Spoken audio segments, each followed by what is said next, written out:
In the 70s they called it war paint, like, you know, the Indians were covering their faces in war paint, you know, to go into war, and that was the way these cars were designed. You know, they were designed to look dangerous, they looked to be the winner.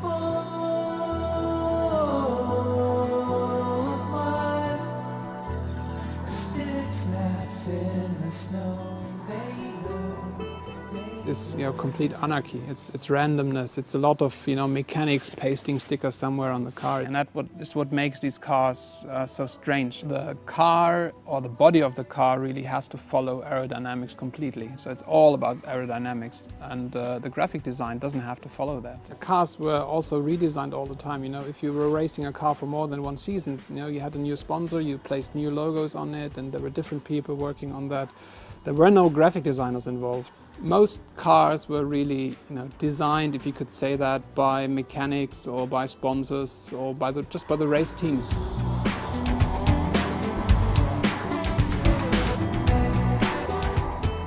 In the 50s there was Briggs Cunningham, an American race driver and technician, and he constructed a car and he wanted to race it at Le Mans.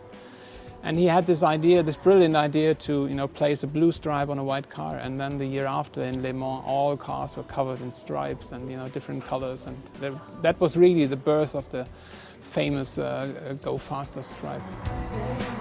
Go Faster is a book about the graphic design of racing cars. It's about the moment when the three-dimensional object of a car and the two-dimensional graphics come together. They make these cars visually faster. You know, they don't make them faster, but they look faster.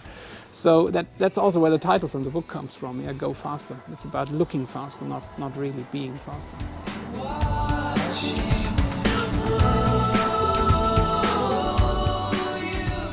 Just before the 70s, sponsors were allowed into racing. And then the national colors were dropped, and, you know, suddenly you had a Marlboro Ferrari or you had a Gulf Porsche. And I think that period of the 70s, when there were just very few sponsors, but very strong designs, and, you know, also the 70s, you had all these colorful furniture, and everything was flower power, and these cars were flower power too. I came up with the idea to use these small models, and, you know, the models and the toy cars that I already had and I could easily collect, and I was just, you know, painting them all over white with chalk, and it was a very messy job, but then you could tell really what is the form of the car, and you could see what is the graphics and what is the difference between both, and, you know, which is aerodynamic, which is anti-aerodynamic, and what happens if you place numbers and lines and everything on that car. And also see the variations. You know, you have one shape of a car, but you have different variations in different race cars. There's many really cool stories about, you know, some cars, but I think the best is really about the Pig, the short 917 version that was run in Le Mans, and it was made for Martini Racing. And when Sir Rossi, the head of Martini, when he saw that car, it was painted in pink like a pig in the butcher, and was covered all over with these names of shoulder and so on. And he said, no way, racing is a man's sport and we cannot run a pink car on the racetrack. And then he'd withdraw all the logos, all the Martini logos from the car. I think design has, you know, developed itself towards this amateurishness again. You know, I think this kind of handmade and wrongness is you know, is really working well today.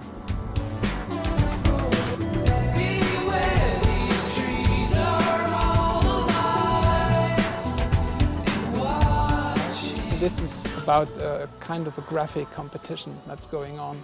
It's about which is the most beautiful, which is the most photographed car on a racetrack. That's different today. Today it's about, you know, which company, which brand has the most TV coverage. But back in the 70s it was like, we have the coolest car. You know, ours looks most contemporary. Ours is, you know, the one that really draws attention. And that's very contemporary, actually. And today, graphic design is really, you know, trying to follow that purpose. It tries to, you know, draw attention. It tries to be different all the time. And, you know, these cars are very different. They are all about difference. And they're all about clashing, you know, clashing the three-dimensional form with the two-dimensional forms. There are many books about race cars, and there are some books about car designs, and there's many books about graphic design, but there's not one book about the graphic design of race cars. These cars, they are not, well designed. They're not really perfect graphic, they're not perfect typography. There's so many mistakes on these cars, but they're just so cool.